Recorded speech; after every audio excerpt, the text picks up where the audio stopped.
Herkese selamlar. Hayatın o kaçınılmaz fırtınaları kapımızı çaldığında nasıl olur da ayakta kalırız? Hatta huzurla uyuyabiliriz. İşte bu sorunun cevabını barındıran müthiş bir hikayeyi gelin hep beraber mercek altına alalım.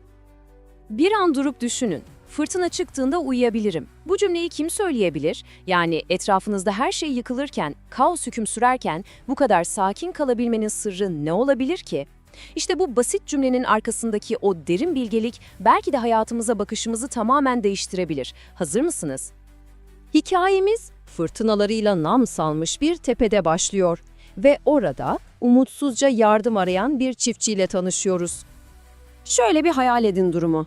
Harika bir arazi almışsınız, hayalleriniz var ama bir sorun var. Arazinin adı çıkmış Fırtınalı Tepe. Oraya ne zaman yağmur yağacağı, ne zaman rüzgar eseceği belli olmuyor. Çiftçi de bu yüzden bir türlü yanında çalışacak birini bulamıyor. Kim o fırtınanın ortasında çalışmak ister ki? Tam umutlar tükenmişken karşısına çelimsiz, böyle sakin görünümlü, orta yaşlı bir adam çıkıyor.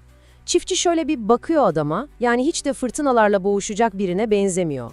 Hani tecrübeli bir çiftçiden çok, sanki bir kütüphane memuru gibi duruyor. Tabii çiftçinin de aklında şüpheler. Doğrudan soruyor. Yahu sen anlar mısın bu işlerden? Aslında demek istediği sen bu fırtınalara dayanabilir misin? Ve işte alacağı cevap tüm hikayenin kilit noktası olacak. Düşünsenize bir iş başvurusunda size böyle bir cevap veriliyor. Benim özelliğim fırtına çıktığında uyuyabilmem. Ne kadar tuhaf değil mi? Çiftçi de şaşkına dönüyor tabii ama o kadar çaresiz ki peki o zaman diyor görelim bakalım deyip adamı işe alıyor. Başka şansı yok. Ve günler böylece geçip gidiyor. Ta ki o büyük sınav günü gelip çatana kadar. Fırtınalı Tepe adının hakkını vermek için hazırlanıyordu. Ve bir gece o beklenen an geliyor. Ama bu sıradan bir fırtına değil. Ev temellerinden sarsılıyor, pencereler zangırdıyor. Öyle bir uğultu var ki çiftçi kan ter içinde yatağından fırlıyor. Aklında tek bir şey var. Emeği, mahsulü, hayvanları. Her şey mahvolacak. Ve işte burada. Hikayenin en ilginç anlarından birini görüyoruz.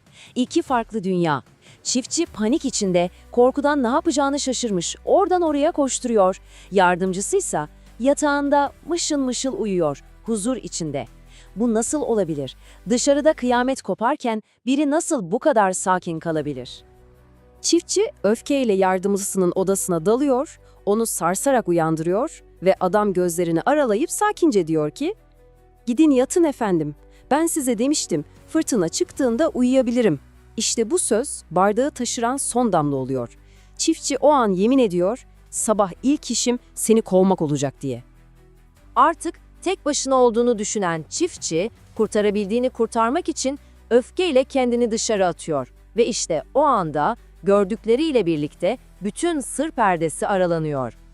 Dışarı çıktığında bir an duraksıyor, gözlerine inanamıyor. Manzara şu.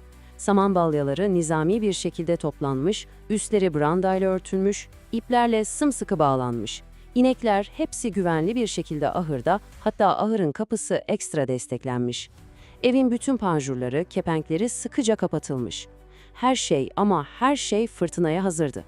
Yardımcısı fırtına koptuğunda değil, fırtına gelmeden çok önce yapılması gereken her şeyi yapmıştı.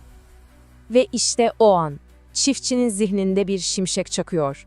Bütün öfkesi bir anda uçup gidiyor, yerini önce bir şaşkınlık, sonra da derin bir hayranlık alıyor. Adamın o tuhaf sözü, fırtına çıktığında uyuyabilirim, şimdi o kadar anlamlı geliyordu ki. Gerçek huzur fırtınanın yokluğu değilmiş, fırtınaya hazır olmakmış. Sessizce eve dönüyor, yatağına uzanıyor ve yüzünde bir gülümsemeyle o da fısıldıyor, "Artık ben de fırtına çıktığında uyuyabilirim." Çünkü artık sırrı o da öğrenmişti. Huzurun anahtarı kaostan kaçmak değil, kaosa hazırlıklı olmaktı. Güzel bir hikaye değil mi? Ama asıl soru şu, bu dersi kendi hayatımıza nasıl uyarlayacağız? Yani bizim hayatımızdaki o finansal krizler, ilişki sorunları, iş stresi gibi fırtınalar koptuğunda biz nasıl uyuyacağız? İşte meselenin özü bu. Huzur, sorunsuz bir hayat demek değil. Huzur, sorunlar geldiğinde ben hazırım diyebilmenin verdiği o derin özgüven demek. Çünkü hazırlıklıysanız en büyük krizler bile uykunuzu kaçıran bir felaket olmaktan çıkar, sadece çözülmesi gereken bir probleme dönüşür. Peki nasıl hazırlanacağız? İşte 3 temel alan var. Birincisi maddi hazırlık. Tıpkı yardımcının samanları bağlaması gibi. Bu bizim için kenara para koymak, bir acil durum planı yapmak, sağlığımıza dikkat etmek olabilir. İkincisi zihinsel hazırlık. Bu da hayvanları önceden ahıva almak gibi. Yani riskleri öngörmek, bir B planı oluşturmak, bilgi ve beceri edinmek demek. Ve son olarak belki de en önemlisi manevi hazırlık. Yani tüm o kaosun ortasında sakin kalabilme gücü. Bu da sevdiklerimizle kurduğumuz güçlü bağlarla olur. İşte bu 3 direği sağlam kurduğunuzda sizi hiçbir fırtına yıkamaz. Ve şimdi bu soruyu doğrudan size bırakıyorum. Bir düşünün, sizin hayatınızdaki bir sonraki fırtına yaklaştığında, hazırlıklarınız sayesinde yatağınızda huzurla uyuyabilecek misiniz? Yoksa panik içinde oradan oraya mı koşturacaksınız? Cevap, fırtına koptuğunda değil, bugün attığınız adımlarda gizli.